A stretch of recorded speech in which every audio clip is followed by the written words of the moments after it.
तो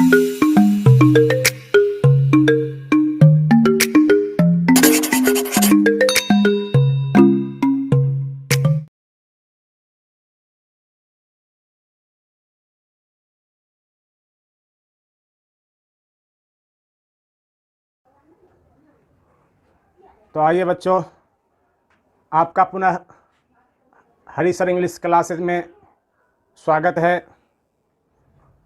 आई hail you again and I take you to future indefinite. मैं आपको ले चलता हूँ फ्यूचर इंडेफिनिट की ओर। Future indefinite was going on and you have studied many sentences, and today we shall study some more sentences. आज हम लोग कुछ और सेंटेंस का अध्ययन करेंगे। इंट्रोगेटिव सेंटेंस चल रहा था, आज का फर्स्ट सेंटेंस है जो कम्पिटिटिव सेंटेंस है।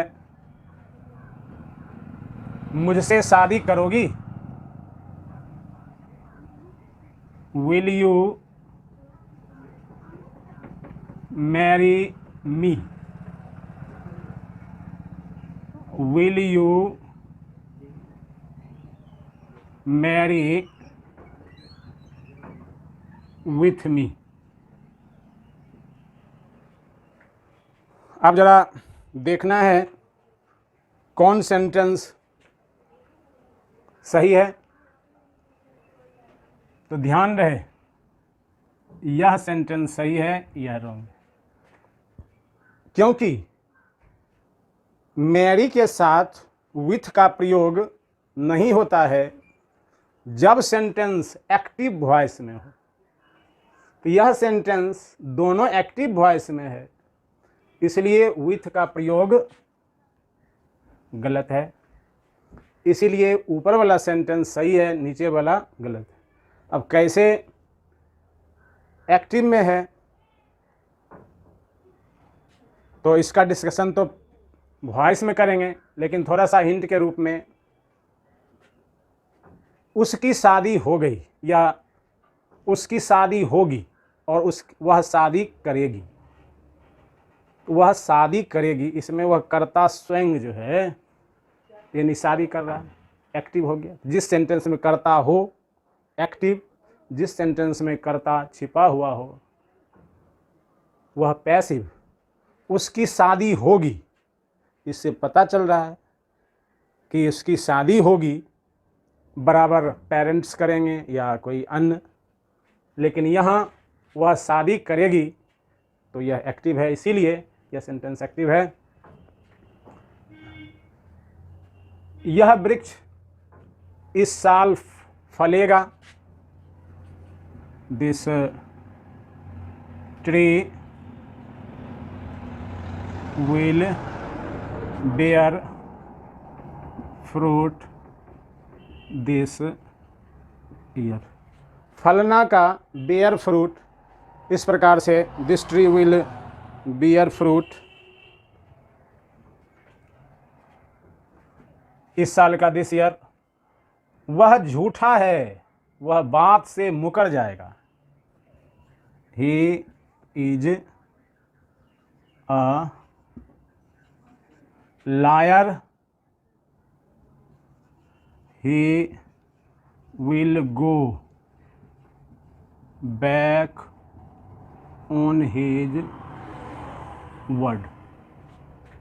He is a liar. वह झूठा है, वह बात से मुकर जाएगा। तो ध्यान रखना है, झूठा का मैंने 2 स्पेलिंग लिखा, आपको बताना है कौन सही है। ये भी पूछा हुआ क्वेश्चन है, तो ध्यान रहे कि ये गलत है। LIAR वाला सही है। और बात से मुकर जाना का इंग्लिश गो बैक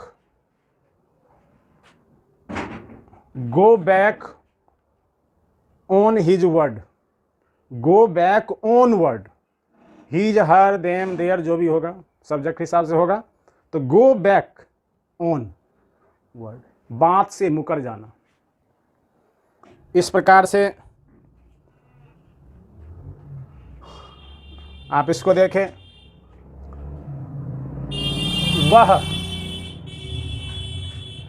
वह आज अपने मंगेतर से मिलेगी। मंगेतर तो आप समझ ही रहे हैं, जिससे शादी फिक्स्ड हो गई हो। तो she will see her fiance today. She will see her fiance today. Fiance means मंगेतर। वह अपने, यानी पुरुष के लिए, वह अपने मंगेतर से मिलेगा। तो ही विल सी हिज फियंसी, ध्यान रहे, टुडे। फियंस पुरुष के लिए और स्त्री के लिए फियंसी। हिंदी में तो हम लोग मंगेतर ही जो है बोलते हैं, लेकिन अंग्रेजी में पुरुष के लिए अलग। यह पुरुष है तो स्त्री से मिलेगी, तो he will see his fiancee today और she will see her fiance today. इस प्रकार से आप कुछ सेंटेंस को देखें। एक सेंटेंस और देख लीजिए।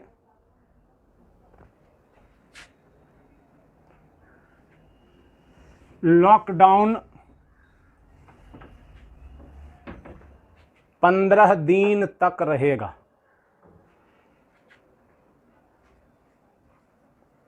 Lockdown will continue for a fortnight। Lockdown will continue यानी जारी रहेगा फॉर 15 डेज, 15 दिन के लिए। तो आप सप्ताह का इंग्लिश तो जानते हैं, वीक महीना का भी जानते हैं, साल का भी जानते हैं। 15 दिन बराबर पखवाड़ा होता है, पक्ष होता है। आप लोग सुने होंगे हिंदी कैलेंडर में शुक्ल पक्ष और कृष्ण पक्ष होता है। तो पक्ष कहिए, पखवाड़ा कहिए, और 15 दिन के समय को फोर्टनाइट कहते हैं। इसलिए 15 डेज नहीं लिख करके हम फोर्टनाइट लिखे, ताकि यह शब्द आपको याद रहे। इस प्रकार से यह था फ्यूचर टेंस। अब फ्यूचर टेंस में ही कुछ हम विशेष बात को ध्यान दें, क्योंकि यह टेंस भी प्रेजेंट इंडेफिनिट की तरह, पास्ट इंडेफिनिट की तरह, फ्यूचर इंडेफिनिट भी काफ़ी यूज होता है। इसलिए हमको थोड़ा सा और बारीकी से इसे स्टडी कर लेना है।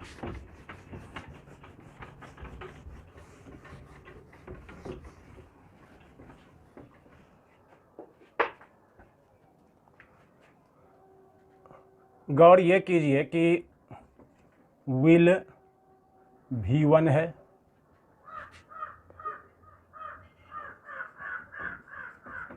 तो V2 इसका विल्ड हुआ, V3 विल्ड। आप जो वहाँ विल देखे थे, विल और सेल, ये था HV, ये था HV helping verb. Future tense का हेल्पिंग वर्ब क्या होता? विल या सेल। तो ये विल हेल्पिंग वर्ब था, जिसका प्रयोग आपने देखा गागेगी के अर्थ में। अब विल V1 है, यानी विल वर्ब भी है। विल का दूसरा रूप विल्ड हुआ। अब V1 है, इसका मीनिंग क्या होगा? इच्छा होना, इच्छा होना, लॉन्ग या strong Dzire.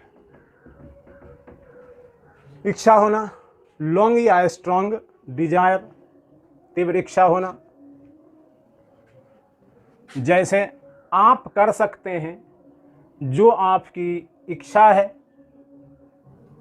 You can do what you will.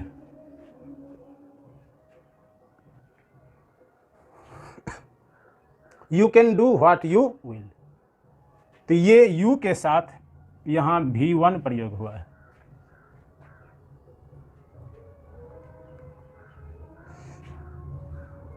C can eat what she wills, वह खा सकती है जो उसकी इच्छा है, जो उसकी मर्जी है। तो यहाँ देखें सी सिंगुलर है इसलिए V5 हुआ, ई प्लुरल है इसलिए V1 हुआ। अब इसको हम पास्ट टेंस में भी यूज कर सकते हैं। जैसे यहाँ विल्ड है, भगवान की यही इच्छा थी, God willed it, God willed it, भगवान की यही इच्छा थी। आप हिंदी की तरह निकालिएगा तो यहाँ लगाना पड़ेगा गॉड्स विल, तो इसका बनेगा इट वाज गॉड्स विल। तो ये नाउन के रूप में भी जो है यूज होगा, इसका डिस्कशन जस्ट इसके बाद करेंगे। तो गॉड विल्ड इट, वह जाने की इच्छा जाहिर की, सी विल्ड टू गो, वह जाने की इच्छा जाहिर की। तो आपने देखा पास्ट टेंस में भी इसका यूज आप कर सकते हैं। अब विल नाउन भी है, देखिए यहाँ वर्ब हुआ, विल नाउन है, इच्छा यानी डिजायर या स्ट्रॉन्ग डिजायर। यह भगवान की इच्छा थी, इट वाज गॉड्स विल, यह भगवान की इच्छा थी।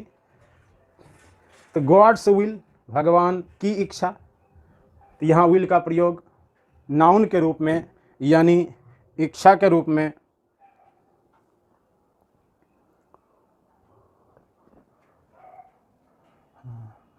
इसी को आप लोग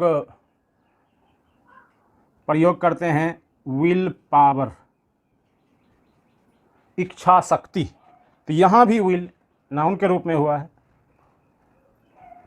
इल विल, बुरा इरादा, गुड विल, बुरा इरादा,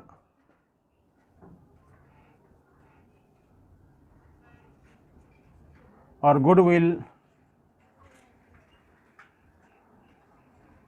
अच्छा इरादा। इस प्रकार से यह नाउन के रूप में भी प्रयोग होता है। तीसरा विल का प्रयोग आप देख लीजिए, ये भी कंपटीशन में पूछा हुआ है कॉमन एरर में।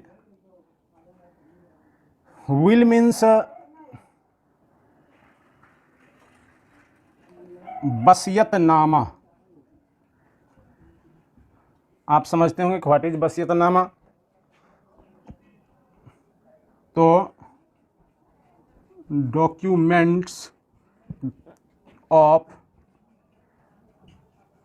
प्रॉपर्टी, डॉक्यूमेंट्स ऑफ प्रॉपर्टी, संपत्ति के कागजात जैसे कि कवाला, रसीद, पंचनामा और भी उस संपत्ति से रिलेटेड जो भी कागजात हैं, चाहे वह डिग्री हो हाई कोर्ट या किसी कोर्ट का, तो वो सारे को विल बोला जाता है।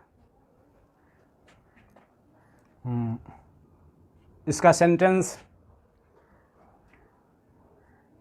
द जज studied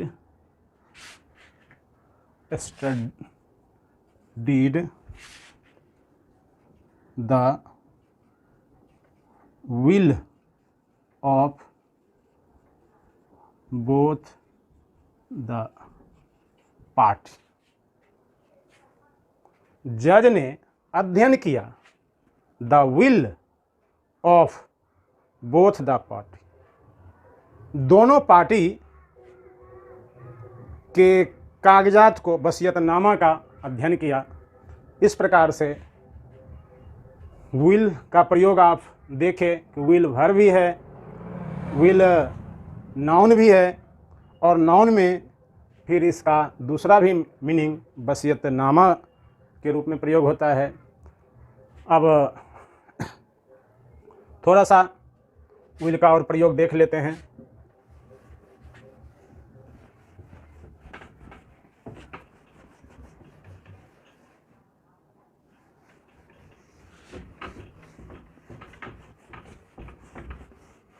यहाँ देख लेंगे तो आगे जो वर्ड मिलेगा इससे रिलेटेड, तो उसे याद करने में आसान होगा आपको। जैसे कि विल से ही विलिंग,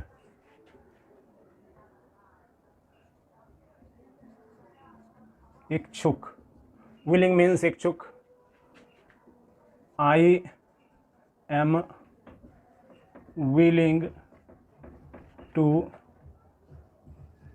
सी यू, मैं आपसे मिलने का इच्छुक हूँ। विलफुल, विलफुल मीन्स जिद्दी। She is a very willful girl.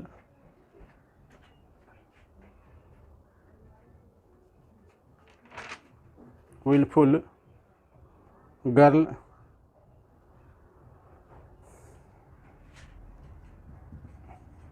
village means nervous,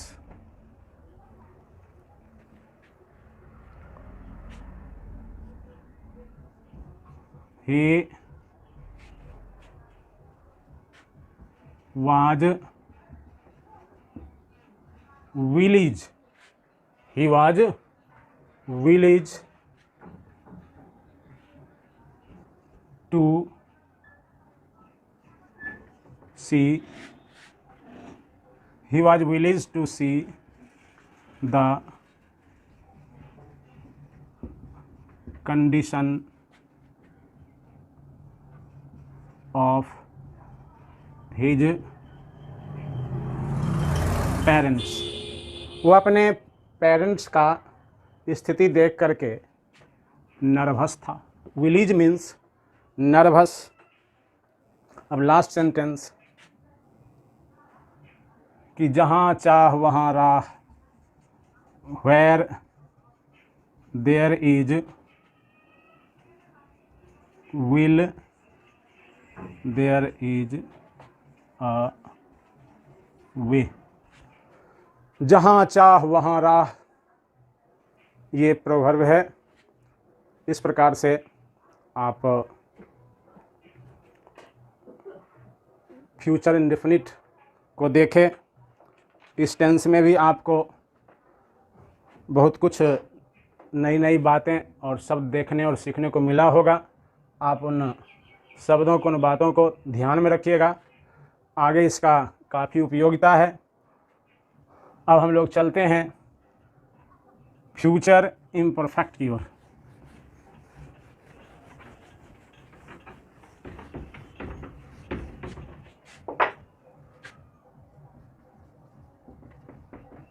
future imperfect, अपूर्ण भूतकाल, the action which was going on, the action which will go on in future tense but not complete is called future imperfect. Means something will continue in a future tense but it is not complete. वह क्रिया जो भविष्यत काल में चल रही होगी, पूर्ण नहीं हुआ होगा। जैसे वह आज आ रहा होगा, उसकी आने की क्रिया जारी होगी, आया तो नहीं है, आ रहा होगा। शिक्षक पढ़ा रहे होंगे, बच्चे खेल रहे होंगे, बारिश हो रही होगी। Means something will go on, something will continue. पहचान,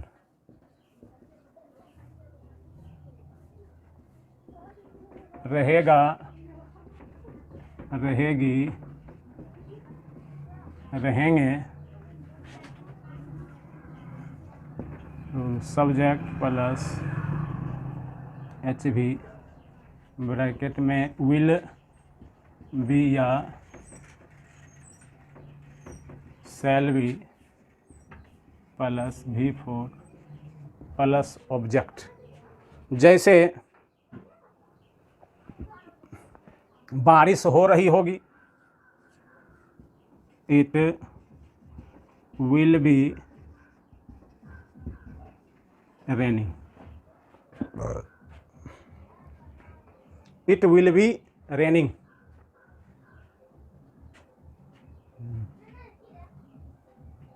परीक्षार्थी का दिल धड़क रहा होगा,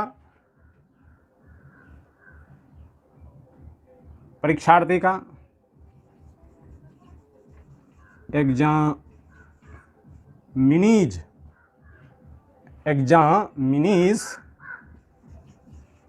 हार्ट विल बी थ्रॉबिंग। आप बीट का प्रयोग जानबे करते हैं। हार्ट बीट मीन्स धड़कना, धड़कन। तो एग्जामिनी मीन्स परीक्षार्थी, प्लूरल है इसलिए एपोस्ट्रोफी लास्ट में आया है। Examinee's heart will be throbbing. फिर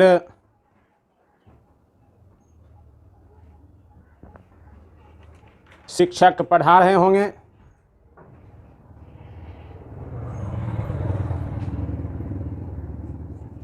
the teacher will be teaching. TV चल रहा होगा, TV will be on. On मने ही चलना। क्लास चल रहा होगा, the class will be going on.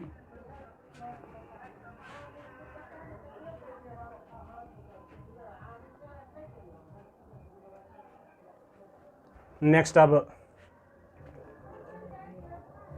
Negative interrogative देख लीजिए।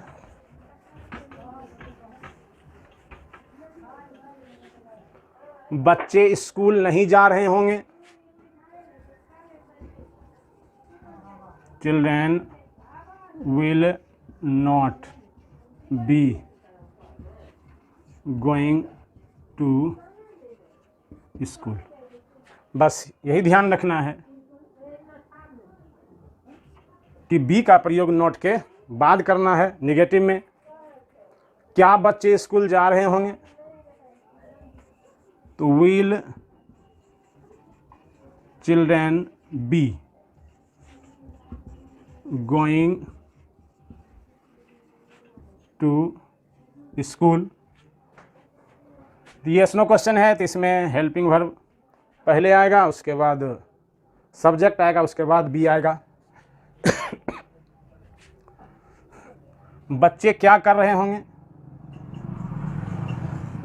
व्हाट विल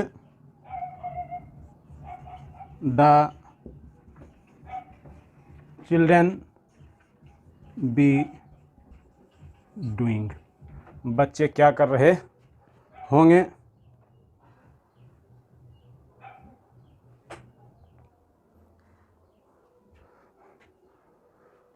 बच्चे स्कूल क्यों नहीं जा रहे होंगे, why will children not be going to school. यानी इसमें नॉट और बी का प्रयोग सब्जेक्ट के बाद। आप तो जानते हैं क्वेश्चन वर्ड के बाद हेल्पिंग वर्ड आया, तो विल भी एक साथ प्रयोग नहीं होगा इंट्रोगेटिव और निगेटिव में। इसलिए हेल्प में पहले आया, सब्जेक्ट के बाद जो है नोट आएगा, नोट के बाद बी आएगा। इस प्रकार से कंपटीशन के पॉइंट ऑफ व्यू से फ्यूचर इम्परफेक्ट का उतना उपयोगिता नहीं है, फिर भी आपको ध्यान में रखना है। और जो मुख्य बातें थी डिस्कस कर दिए, बस इतना ही ध्यान में रखना है। फिर नेक्स्ट क्लास में हम लोग पुनः मिलते हैं।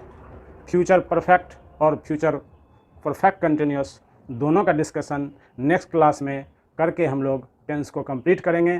पुनः टेंस पर आधारित प्रॉब्लम सॉल्व करेंगे। तो आज के क्लास में इतना ही।